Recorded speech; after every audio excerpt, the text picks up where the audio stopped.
Greetings all, this is Hairy Nick. We are back on Fantasy Flight Games webpage on the Star Wars Legion section because we have another article denoting some of the rules of the game.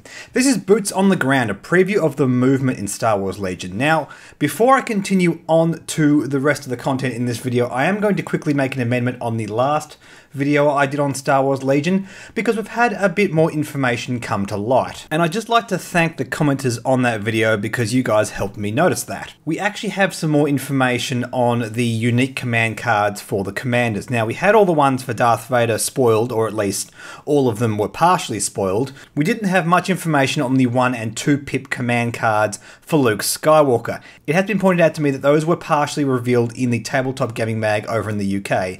Now, while I can't show you guys pictures from the magazine, I do not own the copyright on those images. I can tell you that the command card that is 1 pip for Luke Skywalker is Son of Skywalker. After Luke Skywalker performs his first attack, he may perform 1 additional attack. Awesome. Again, it's just the 1 activation of your commander and it gives them more efficiency, just like Vader's Implacable. I hope I'm pronouncing that correctly this time. For 2 pips, we have My Ally is the Force, and this was actually revealed in a spread of different Legion elements on a different reveal article, and we don't actually have the information for what this does. At least, it doesn't appear like we do. I haven't mined through every single Reddit article and video, so perhaps somewhere out there someone knows what this does. So in the comments, guys, if you know what this card does, let me know. But for the time being, that is what we do know about the Luke Skywalker command cards. One more thing, which I wasn't aware of, we actually already had revealed the Standing Orders generic 4-pip card, and I speculated in that video that it would be a card that allows you to return other command cards that you've already discarded back to your hand. And what it actually does is at the end of the turn, it returns itself back to your hand. And that means that this is basically a free card. It's very overcosted for 4 pips, only activating 1 unit, but the whole idea of this is you never have to actually spend one of your other command cards, which could be super important. And that's why this card exists. It means if you only have, say, a few cards left and the other 2 cards you might want to use on your very last turn and you want to make sure you have the choice between 2 of them, on your second to last turn you might use Standing Orders. And that makes a whole lot of sense. And once again, guys, thank you for pointing that out. It's really good that we have all the information here on the channel for you guys to have a look at. Now, let's actually move on to Boots on the Ground. This article doesn't really offer us a lot in terms of spoilers. We did have a few rules clarified in the actions we can take, but in terms of the movement, we pretty much know what's going on here. We've had this spoiled in pretty much every demo video we've seen so far, but for the time being, at least we have some nice high-res pictures of what's going on, and it doesn't hurt for me to go through this again one more time for you guys. So, just in case you guys haven't seen it up until this point, this is a nice rundown of most of the elements on the unit card. We have here in the top left-hand corner all the different upgrades. These icons correlate to the icons on the upgrade card, and this shows you what groups of upgrade cards the unit can take. The rank up here denotes this symbol here. For the example with the Stormtroopers, this is the icon for the troopers. And this is important when you're assigning command tokens. Here we have the speed. Stormtroopers, for example, can move speed 2, and that tells you which maneuver template to use. And on the bottom bar here, we have the weapons. This icon here shows you the range at which you can shoot the weapon. This is melee, this is range 1 to 3, and the colored diamonds here tell you which dice to use to perform your attack. Pretty straightforward. Moving on to the movement itself, we have a picture here of a top-down view of a Stormtrooper squad. Now, in every squad, you have a squad leader. In the example here, we have a Stormtrooper with a orange or yellow sash, depending on which one it is. I believe that means the Stormtrooper is a captain or lieutenant.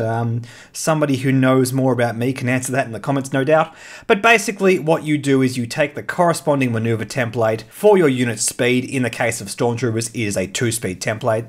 And using this sort of kinked angle template, you can move your leader up to where you want to move him. Now, you don't have to move all of these guys individually. In fact, just scrolling down to this next image here, we can see that what you do after you move your squad leader, you use the 1-speed template and you place all of the other units in that squad within that range of the unit leader. That means that the rest of the minis in your squad can actually potentially move a bit further than, say, the 2 speed that the Stormtroopers can usually move at.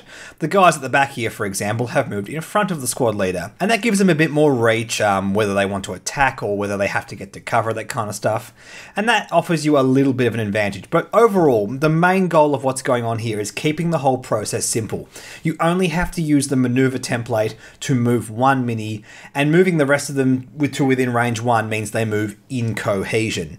Now, in this article, it just tells you about how to keep everything in cohesion. It doesn't actually say anything about your squad breaking cohesion, whether that's actually a function within the game. And I'll be curious to see whether that's actually something that will happen. I'm going to guess it's probably not, just because it's simple keeping every unit in cohesion as one unit. It means it only ever activates with one action. If units were to break cohesion, that would mean that they'd have to move independently somehow, and that just makes the whole game a bit messier. But nevertheless, I'll be curious to see whether FFG actually introduce some kind of rule as to what happens to a unit if they break cohesion. And the last little bit to do with movement we have here is the vehicles. Now, as I stated in the previous reveal articles, the vehicles have this little slot where you actually insert the maneuver template into, and that means that vehicles basically can't move on a dime. They have to turn as they're doing their maneuver, and that somewhat limits their maneuverability. It makes perfect sense. It means they can't just turn on the spot. They have to do it slowly, as a vehicle naturally would. I'd also like to point out at this point, we have no information on whether vehicles can move backwards. I would assume somewhere on the unit card there would be some indication of that. Maybe that could be one of the keywords in the center of the card. And that could be interesting. Perhaps we could have a vehicle that would have restrained movement backwards, as in perhaps it has a 2 speed forward, or it could move backwards at a 1 speed. Now that could be an interesting rule to introduce later on, but for the time being, that looks like that is not an option. Now, let's actually move on to some of the stuff which is new for this article. A few points that we've had clarified here which have not been properly revealed before. In the various demo games we've seen, we haven't seen every different single type of action that units can take. And what this article does, it talks about what would appear to be all the different actions you can take after you move. Now, I say what would appear to be because there obviously could be other actions. Perhaps later expansions of the games will offer other actions, but for the time being, we have these 4 here. Aim, dodge, recover, and standby. If you take an aim action, you can spend this token during an attack in order to reroll 2 attack dice. That's at least what it says in the article. I would assume you could reroll up to 2 attack. If you only had 1 blank, for example, I don't know why you'd want to reroll 2 dice. Surely the unit can opt to only reroll 1 if they want, and it was simply left out of this article. The dodge action lets you take a dodge token, which means during a defense you can negate a single hit. Very cool.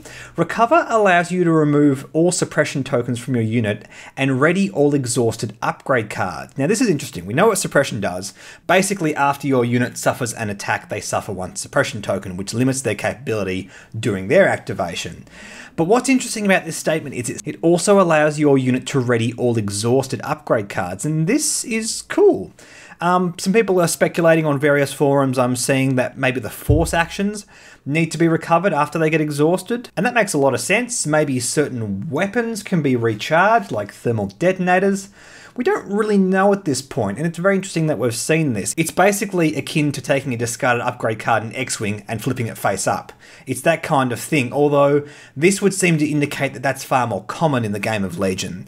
And I'll be very curious to see where that rule takes us. The last action we have is Standby, and basically this is another token that your units can take, and it means that when an enemy activates in range 1 to 2, you can take a free movement or attack, which is really, really cool. This reminds me a lot of the game Infinity, in case any of you guys have played that, where basically you set up your units, and whenever an enemy unit moves into the line of sight of your unit, you can take a free attack against them. Now in the game of Legion, you must take a standby action, meaning you can't just do that all the time. But I like the mind games that are going on. Basically, it means you can see which of your opponent's units have this standby action, and that changes your decision making into whether you want to move them to range 1 or 2 of them, or if you want to activate units in range 1 or 2 of them at all. Maybe it forces you to activate different units. And that's really, really cool. It could really make for a more dynamic gameplay. I just want to bring up this as well, because this is a spread that we've seen of the Rebel Troopers, and all the tokens here directly correlate to what we see in other packs. And basically what we have now is a bit of an explanation of what these tokens do, at least some of them. We still don't quite know what these yellow tokens do, although I'm guessing they're to do with suppression. The yellow triangle symbol, for example, correlates with the constitution of a unit, and that's the threshold of how many suppression tokens he can take before the unit is properly suppressed.